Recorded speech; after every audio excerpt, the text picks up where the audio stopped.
Everyone. इसके पहले की क्लास में हमने पढ़ाया था सेंट्रीपिटल फोर्स और सेंट्रीफ्यूगल फोर्स। उस पर आधारित आपको एक प्रॉब्लम्स दिया गया है यहाँ पे कि so that the energy of hydrogen atom in the ground state is equal to -1/8 pi epsilon naught into E square upon R का टर्म है। यह दिया गया है और हिंट में दिया गया है energy in the ground state equal to kinetic energy of electrons in the first orbit plus electrostatic potential energy of the electron. कोई भी प्रॉब्लम आप पहले देखें तो सबसे पहले उसको बहुत धीरे धीरे पढ़ें, जिससे आपको स्पष्ट होगा कि दिया क्या गया है और पूछा क्या जा रहा है। ठीक है, आपका आंसर आपकी प्रॉब्लम में ही मिल जाता है। ठीक है, अब इसके 4 आंसर दिए गए हैं जिसमें से कोई एक सही होगा। ठीक है, तो इसको पहले हम समझ लेते हैं। पहला आंसर आपका ए है equal to +1/8 pi epsilon naught square into R square upon E का टर्म है। बी आपका ऑप्शन है equal to -1/8 pi epsilon naught into E square upon R का टर्म। सी ऑप्शन है equal to 1/8 pi epsilon naught into V square by R का term. D option है equal to M V square by R का term. ठीक है ना। तो जब हमने क्लास में पढ़ाया था सेंट्रीपिटल फोर्स तो एक फार्मूला निकल करके आया था 1/4 pi epsilon naught E square by R square. Are का टर्म आया था आर स्क्वायर के टर्म में।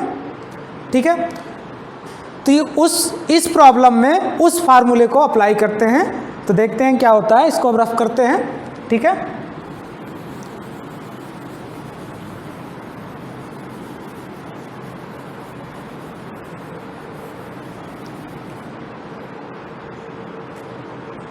तो अभी हमने बताया सेंट्रीपिटल फोर्स का फार्मूला, ये पूरा रफ कर देते हैं।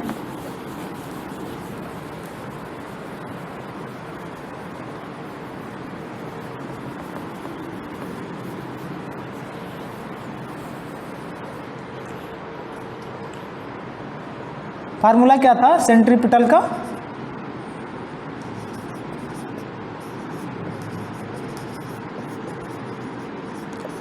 (1/4 pi epsilon naught into E square upon R square का टर्म। ठीक है, ये ऑर्बिट का केस चल रहा है, इस तरीके से लिख सकते हैं। एक फार्मूला और होता है M V square upon R का टर्म होता है। ठीक है, तो अब ये हमारे पास दे दिया गया है, तो काइनेटिक एनर्जी की बात कर रहा है और पोटेंशियल एनर्जी की बात कर रहा है। ठीक है, तो ये इसके इक्वल हो रहा है 1/4 pi epsilon naught into E square upon R square equal to M V square are का टर्म। ठीक है, तो इसको हम थोड़ा सा सिंप्लीफाई करें तो क्या हो जाएगा हमारे पास, एक आर से कैंसिल हो जाएगा यहाँ पे, तो बचेगा क्या हमारे पास 1/4 pi epsilon naught into E square upon R equal to M V square का टर्म बचेगा।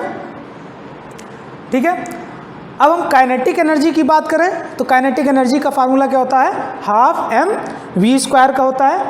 ठीक है, तो kinetic energy equal to half M V square होता है। अब हमें यहाँ पे एक वैल्यू निकल के आई थी M V square equal to 1/4 pi epsilon naught into square by R का टर्म, और यहाँ पे क्या है काइनेटिक एनर्जी के फार्मूले में हाफ एम वी स्क्वायर। तो एम वी स्क्वायर की जगह पर क्या करते हैं कि इस वैल्यू को रख देते हैं, तो ये क्या हो जाएगी वैल्यू आपकी 1/2 into 1/4 pi epsilon naught into E square by R का टर्म। तो टोटल क्या हो जाएगा ये 1/8 pi epsilon naught into E square by R का टर्म हो जाएगा। तो ये आपका किस टर्म में आया? काइनेटिक एनर्जी के टर्म में आ गया। पोटेंशियल एनर्जी के टर्म में क्या हो जाएगा आपका? इसको रफ करते हैं।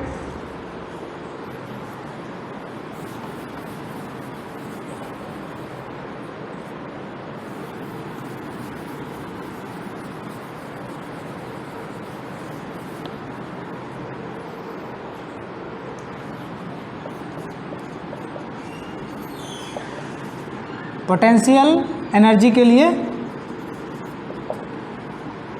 काइनेटिक एनर्जी के लिए हमने सेंट्रीपिटल फोर्स के लिए अलग से निकाला था 1/4 pi epsilon naught into R square, किसका था? ई स्क्वायर अपान आर का टर्म था हमारे पास। ठीक है, ये किस केस के लिए था? ये हमारा सेंट्रीपिटल फोर्स के लिए था। अब यहाँ पे हम पोटेंशियल एनर्जी की बात कर रहे हैं और किस केस में? इलेक्ट्रॉन्स के लिए। तो एक हमारे पास माइनस ई कर देंगे तो ये हमारी वैल्यू क्या हो जाएगी? माइनस ई के टर्म में हो जाएगी।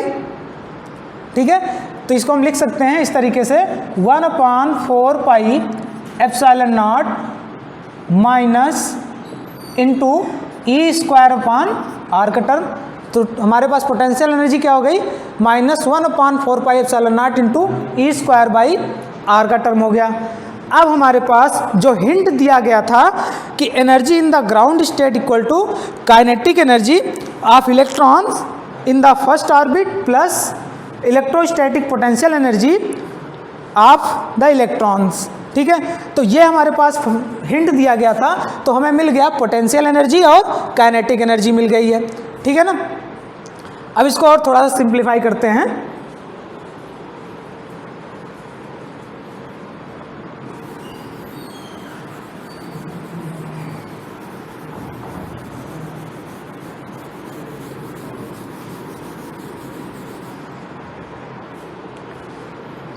एनर्जी निकालना है हमें। ठीक है, तो kinetic energy plus potential energy. ठीक है, तो दो वैल्यू आई थी हमारे पास काइनेटिक और पोटेंशियल की। तो काइनेटिक एनर्जी की जो वैल्यू आई थी वो क्या आई थी हमारे पास? 1/8 pi epsilon naught into E square by R का टर्म आया था। ठीक है, और पोटेंशियल एनर्जी की वैल्यू हमारे पास क्या आया? -1/4 pi epsilon naught into E square by R का टर्म। ठीक है,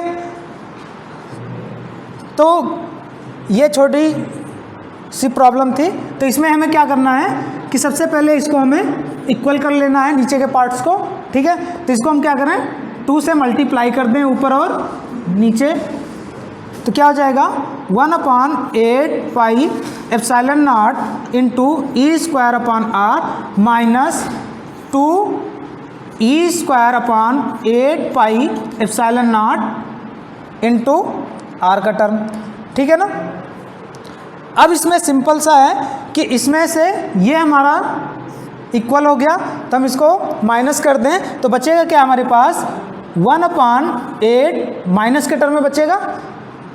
1 - 2 हो रहा है तो -1/8 pi epsilon naught into E square by R का टर्म। तो ये आपका फाइनल आंसर आता है। ठीक है ना। अब ये था हमारा पास ऑप्शन नंबर बी क्या होता है? करेक्ट होता है।